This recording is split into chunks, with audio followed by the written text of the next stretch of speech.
नमस्कार मित्रांनो, या आजच्या व्हिडिओमध्ये स्वागत करतोय आणि तुम्हाला आज भारताच्या 74व्या स्वातंत्र्य दिनाच्या खूप खूप शुभेच्छा देतोय. आज 15 ऑगस्ट 2020 आपल्या भारताचा आज 74वा स्वातंत्र्य दिन. आज खरं तर खूप आनंदाचा हा सण आहे, उत्सव आहे, जो संपूर्ण भारत देशामध्ये आणि सर्व भारतीयांमध्ये जे जगभरात पसरलेले आहेत, त्या सगळ्यांमध्ये खूप उत्साहाने प्रत्येक घराघरात, प्रत्येक गावागावामध्ये खूप आनंदाने साजरा केला जातो.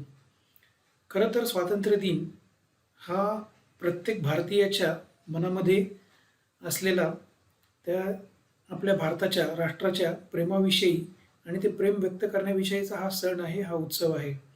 त्यामुळं आज खरंच खूप आनंदाचं, उत्सवाचं आणि सगळीकडेच एक खूप छान वातावरण आहे. बरोबर? जेव्हा आपण स्वातंत्र्य दिन म्हणतो, भारताचा स्वातंत्र्य दिन आपण साजरा करतो, स्वातंत्र्य दिन म्हणतो, माझ्या मनात बऱ्याच वेळा हा प्रश्न येतो, कदाचित तुमच्याही मनात आला असेल. खरंच स्वातंत्र्य दिन म्हणजे काय हो? किंवा स्वातंत्र्य म्हणजे काय असतं? याचा कधी विचार केला आहे का? तुम्हाला काय वाटतंय? मी जेव्हा स्वातंत्र्य दिनाचा विचार करतो आणि आजच्या दिवशी तर खरं तर आज सकाळीच मी स्वातंत्र्य दिन साजरा केला, ध्वजवंदन करून आलो आणि जसं नेहमीप्रमाणे बऱ्याच वेळा हा प्रश्न माझ्या मनात तसा आजही आला आणि मी विचार करत होतो, की हे जे स्वातंत्र्य आपण आज उपभोगतोय, खऱ्या अर्थाने भारतामध्ये विचारांचं स्वातंत्र्य, आचारांचं स्वातंत्र्य, आपलं व्यक्ती स्वातंत्र्य, हे जे स्वातंत्र्य आज उपभोगतोय आपण, हे जे आज आपण उपभोगतोय त्याच्यामागं खरंच खूप काही लोक होऊन गेलेत. थोर स्वातंत्र्य सैनिक होऊन गेलेत, खूप सैनिक होऊन गेलेत. राईट? जेव्हा आपण स्वातंत्र्य सैनिक म्हणतो किंवा जे सैनिक म्हणतो, ज्यांनी आपल्या आयुष्याचं बलिदान दिलंय या स्वातंत्र्यासाठी आणि भारताला स्वतंत्र मिळवून देण्यासाठी आणि पुढच्या हजारो पिढ्यांचं जे काय आयुष्य आनंदामध्ये जावं त्यासाठी त्यांनी आपल्या आयुष्याचं बलिदान केलंय. राईट?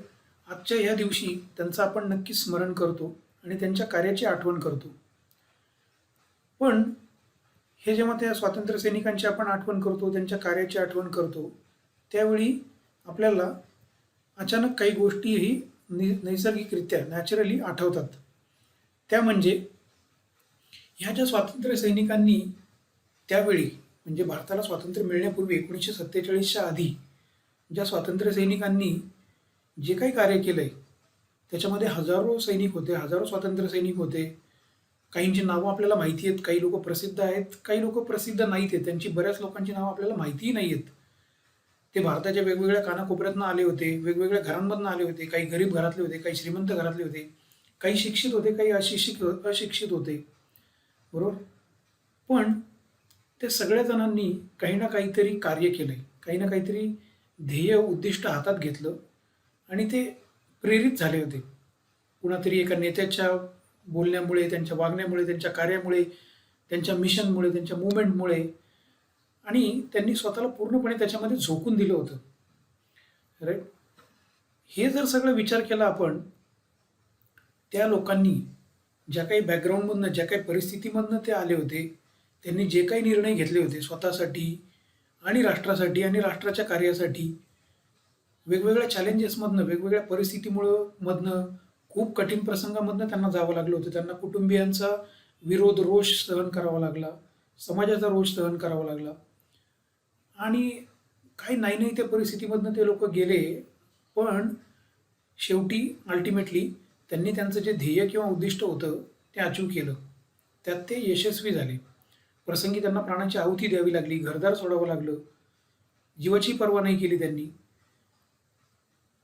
कारण ह्या सगळ्या गोष्टीचा जर विचार केला की ते हे लोक कसे काय सक्सेसफुल झाले, कसं त्यांनी हे सगळं अचीव केलं, याचा जेव्हा विचार करतो त्यावेळेस मला असं वाटतं की ह्या सगळ्या घटनांमध्ये किंवा ह्या सक्सेसमध्ये किंवा या यशामध्ये एकच गोष्ट फार महत्त्वाची आहे, ती म्हणजे त्यांचं ध्येय, त्यांचं उद्दिष्ट, त्यांचं आपण ज्याला म्हणू मिशन, पर्पज, गोल किंवा मराठीमध्ये म्हणायचं तर ध्येय.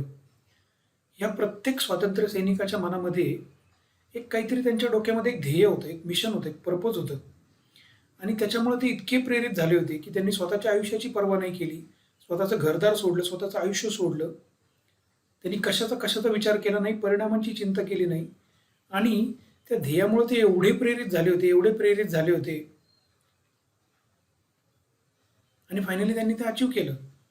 आणि जे काही अचीव केलं, जो काही त्यांनी त्याग बलिदान करून भारताला स्वतंत्र केलं, आपल्या राष्ट्राला स्वतंत्र केलं, त्याची फळं आज आपण भोगतो आहोत, आज 74 वर्षानंतर. आणि ती अजून जास्त जास्त आपल्या आनंदात भर घालत आहेत. आणि ह्याच एका गोष्टीबद्दल आपण आज बोलणार आहोत, ते म्हणजे ध्येय, मिशन, पर्पज, गोल. नमस्कार, मी तुमचं स्वागत करतो या व्हिडिओमध्ये. माझं नाव योगेश बेलेकर आहे आणि मी एक सिस्टमॅटिक बिझनेस ग्रोथ स्पेशलिस्ट आहे. And I am on a mission to help 10,000 businesses in 10 years from now by August 2030 to grow their revenues and profits by implementation of effective systems.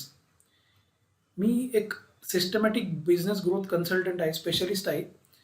आणि माझ्या कामामुळे, माझ्या कार्यामुळे मी 10,000 कंपन्यांबरोबर पुढच्या 10 वर्षात काम करून त्यांचं प्रॉफिट, बिझनेस आणि रेव्हेन्यू वाढवायच्या या कामावरती, या मिशनवरती, या कामगिरीवरती आहे. ते माझं ध्येय आहे. नाऊ जेव्हा आपण म्हणतो गोल, ध्येय, पर्पज, मिशन, कदाचित तुम्हाला माहिती असेल, एक खूप फेमस केस स्टडी आहे. काही वर्षांपूर्वी कुठल्या तरी एका पोस्टमध्ये किंवा एका मॅगझिनमध्ये मी वाचली होती. त्या केस स्टडीमध्ये असं सांगितलं होतं की ज्यांनी वयाची 25 वर्ष पूर्ण केलीत अशा तरुण मुलांचा त्यांनी एक अभ्यास केला होता. 100 मुलं होती त्या ग्रुपमध्ये. हे सगळेजण एक्सायटेड होते. दे वर व्हेरी एक्सायटेड, दे वर व्हेरी क्युरियस. त्यांना आयुष्यात काहीतरी करायचं होतं. त्यांच्या डोळ्यात एक वेगळी चमक होती, एक वेगळं त्यांच्यात एक्साइटमेंट होती, क्युरिओसिटी होती. अशा लोकांचे त्यांनी रेकॉर्ड घेतलं, त्यांची माहिती घेतली आणि त्या लोकांचा पुढं अभ्यास चालू ठेवला. आणि वयाची 65 पूर्ण झाल्यानंतर, जेव्हा ह्या 100 मुलांची वयाची 65 पूर्ण झाली, त्याच्यानंतर परत त्यांना कॉन्टॅक्ट केलं गेलं आणि त्यांची मुलाखत घेतली गेली, त्यांच्या आयुष्याचा अभ्यास केला गेला, त्याचं रेकॉर्ड बनवलं गेलं. आणि तेव्हा असं लक्षात आलं की ह्या 100 पैकी फक्त 5 मुलं जे आहेत तीच आयुष्यामध्ये सक्सेसफुल आहेत. ओके, दे आर फ्री आहेत, दे आर इंडिपेंडंट, ते इंडिपेंडंट आहेत, ते कोणावर अवलंबून नाही आहेत. त्यांनी फायनान्शियल फ्रीडम अचीव केलेलं आहे. राईट, नुसतं फायनान्शियल नाही तर प्रत्येक बाबतीत फ्रीडम ऑफ थॉट ज्याला म्हणता येईल आपण, विचारांचं स्वातंत्र्य, आचारांचं स्वातंत्र्य, हे त्यांनी अचीव केलं आहे.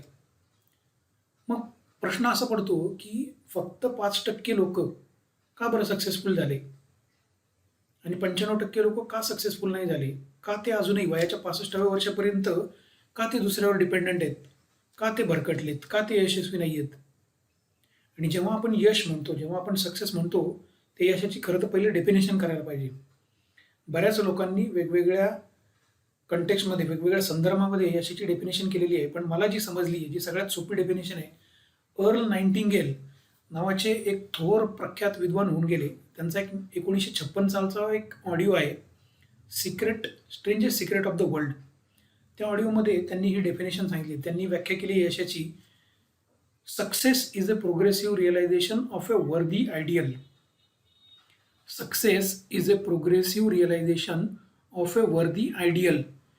याचा अर्थ असा, मराठीमध्ये सांगतो, सातत्यपूर्ण प्रयत्न करून जे काही चांगलं ध्येय आहे, उद्दिष्ट आहे, त्याची पूर्तता करणे म्हणजे यश होय.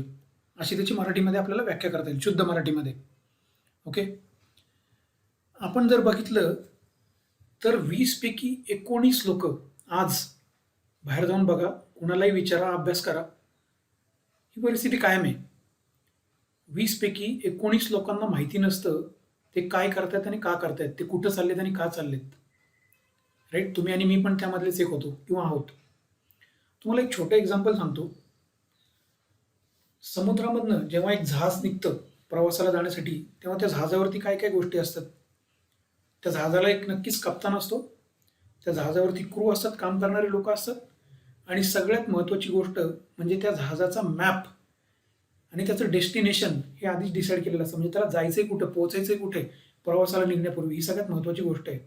राईट, 9,999 वेळा 10,000 पैकी म्हणजे ऑलमोस्ट 100% ऑफ द टाइम, 100% वेळा हे जहाज जेव्हा जिथून निघायचंय तिथून निघेल आणि ज्या ठिकाणी पोहोचायचंय त्या ठिकाणी पोहोचेल, वेळेत पोहोचेल आणि चांगल्या शॉर्टेस्ट रूटनी पोहोचेल, सुखरूप पोहोचेल. ओके, आणि विचार करा, दुसरं एक जहाज आहे ज्याच्यावरती कॅप्टन नाही आहे, क्रू नाही आहे, त्याच्यावरती कुठलाही मॅप नाही आहे, त्याला कुठलंही डेस्टिनेशन नाही आहे, त्याला असं सोडून दिलं पाण्यामध्ये. लोकांनी भरलेलं, लोक आहेत, प्रवासी आहेत. पण तुम्ही सांगा विचार करून, मला तर वाटतं ते जहाज एकतर त्या बंदरावरनं, त्या पहिल्या पॉईंटवरनं, त्या डेस्टिनेशनवरनं निघणारच नाही, हलणारच नाही तिथनं. आणि जरी निघालं, हललं तरी ते समुद्रात जाऊन कुठेतरी भटकेल आणि शेवटी काय होईल, ते बुडून जाईल. मग ह्या गोष्टीवरनं तुम्हाला काय वाटतंय, काय तात्पर्य आहे? तुम्ही कुठल्या जहाजामध्ये बसलेले आहात? Which type of ship you are into? पहिल्या की दुसऱ्या? राईट? विचार करा मित्रांनो. आता मी तुम्हाला सांगितलं, स्वातंत्र्य सैनिकाचा आपण संदर्भ घेतला, स्वातंत्र्य दिनाचा संदर्भ घेतला, मी तुम्हाला जहाजाचा संदर्भ दिला. तुम्हाला काय वाटते, तुमच्या आयुष्यामध्ये काय ध्येय आहे? तुमचं काय उद्दिष्ट आहे? तुमचं काय पर्पज आहे? तुमचा काय गोल आहे लाईफमध्ये? याचा कधी विचार केला आहे? करा. आजचा दिवस चांगला आहे, स्वातंत्र्य दिन आहे, राईट? आणि आजच्या दिवशी नक्कीच आपण फ्रीडमचा विचार केला पाहिजे. फ्रीडम म्हणजे, स्वातंत्र्य म्हणजे पैशांचं स्वातंत्र्य नाही, एक लक्षात घ्या. स्वातंत्र्य म्हणजे विचारांचं स्वातंत्र्य, आचारांचं स्वातंत्र्य. जेव्हा जे वाटेल तेव्हा ते करता आलं पाहिजे, हे खरं स्वातंत्र्याचा अर्थ आहे. अगदी पुरातन काळापासून, आणि तो आजही खराच आहे. काही लोकांनी त्याचे वेगवेगळे संदर्भ लावले, फायनान्शियल फ्रीडम किंवा materialistic freedom. It cannot be only limited to financial freedom. It is much bigger than that. विचार करा, तुमचं काय ध्येय आहे लाईफमध्ये, तुमचं काय उद्दिष्ट आहे, तुमचं काय पर्पज आहे? की तुम्ही पण भरकटलेल्या जहाजासारखेच आहात, जिथं जाईल तिथं जाईल, जसं जाईल तसं जाईल, आपल्याला काय करायचं आहे, राईट? आणि जर तुम्हाला काय अडचण वाटत असेल, तुम्हाला समजत नसेल माझं काय ध्येय आहे, मला खरंच कळत नाही आहे, मी कुठं चाललो आहे किंवा मला कुठं जायचं आहे, मी ह्याच परिस्थितीमध्ये होतो. To be honest with you, खरं सांगतोय, मी ह्या परिस्थितीमध्ये होतो. पण माझे जे मेंटर आहेत, माझे जे गुरु आहेत, त्यांनी मला एक छोटी टिप दिली होती की आपलं ध्येय कसं ओळखायचं आणि कसं निश्चित करायचं. मी तुम्हाला तीच टिप देतो. विचार करा, जर तुम्हाला कळत नसेल तुमचं ध्येय काय आहे, आज तुम्ही कुठेही असाल, तुम्ही स्टुडंट असाल, तुम्ही एम्प्लॉई असाल, तुम्ही एम्प्लॉयर असाल, बिझनेसमॅन असाल, कन्सल्टंट असाल किंवा गृहिणी असाल, कुठल्याही फील्डमध्ये, कुठल्याही वयाचे, कुठल्याही एरियामध्ये असाल तुम्ही, फक्त एक विचार करा, आजपासून 15 ऑगस्ट 2020 पासून पुढच्या 5 वर्षामध्ये 15 ऑगस्ट 2025ला तुमचं लाईफ कसं असेल, तुमचं आयुष्य कसं असेल, what kind of life you will B living. Okay? तुम्ही कुठल्या टाईपच्या घरामध्ये राहत असाल, कुठल्या गावात राहत असाल, कुठलं शिक्षण घेत असाल, कुठला जॉब करत असाल, कुठला बिझनेस करत असाल, कुठल्या टाईपच्या लोकांबरोबर काम करत असाल, कशी लाईफस्टाईल असेल तुमची, तुम्ही कसं लोकांना मदत करत असाल, how you will be contributing to society, right? What kind of charities you will be doing, what kind of hobbies you will be pursuing, कुठले तुम्ही छंद जोपासाल, तुम्ही कुठल्या ठिकाणांना भेटी द्याल, anything. There is a no limit to it, absolutely no limit. Do not limit yourself. Think about it and write it down. What will be your life look like after 5 years from today onwards? Take your time and do not restrict yourself. स्वतःला रोखू नका, लिहा. ही झाली पहिली tip. अजून एक tip देतो. जर पहिल्या टिपमधून पण तुम्हाला कळालं नाही, जर अडचण येत असेल तर दुसरी टिप वापरा. विचार करा, तुमच्या आयुष्यामध्ये सध्या जी काही परिस्थिती आहे तुमची, तुम्ही जिथं कुठेही असाल, अगेन परत एकदा, तुम्ही विद्यार्थी असाल, एम्प्लॉई असाल, एम्प्लॉयर असाल, बिझनेसमॅन असाल, तुमचं काही वय असेल, तुम्ही गृहिणी असाल, काही हरकत नाही. विचार करा की तुमच्या आयुष्यामध्ये अशी कुठली गोष्ट आहे ज्याच्यामुळे तुम्ही समाधानी नाही आहात स्वतःच्याबद्दल, किंवा ती गोष्ट तुम्हाला असं वाटतंय की अजून चांगली व्हायला हवी होती. विचार करा या गोष्टीबद्दल, आणि जेव्हा तुम्ही ह्या गोष्टीबद्दल विचार कराल, तुम्हाला नक्कीच काहीतरी प्रेरणा मिळेल आणि तुमचं ध्येय सापडेल, याची मला खात्री आहे. Right? So thank you very much for watching this video. मी तुमचं खूप खूप आभारी आहे हा व्हिडिओ तुम्ही बघताय त्याबद्दल. आणि जर तुम्हाला हा व्हिडिओ आवडला असेल, जर तुम्ही माझ्या विचारांशी सहमत असाल, पटलं असेल, तर हा व्हिडिओ नक्की शेअर करा, लाईक करा. कारण आपल्यासारखे हजारो लाखो गरजवंत लोक या देशामध्ये आहेत, आपल्या आजूबाजूला आहेत, त्यांच्यापर्यंत हा व्हिडिओ पोहोचला पाहिजे. कदाचित त्यांनाही याच्यापासून प्रेरणा मिळू शकेल. आणि तुम्हाला आवडला असेल तर माझ्या चॅनलला सबस्क्राईब करा, बेलचा आयकॉन दाबा. Thank you very much. आणि आपण पुन्हा भेटूया अशाच काही विषयांवर चर्चा करण्यासाठी, नवीन गोष्टी शिकण्यासाठी आणि ग्रो करण्यासाठी. Thank you. Bye bye. God bless.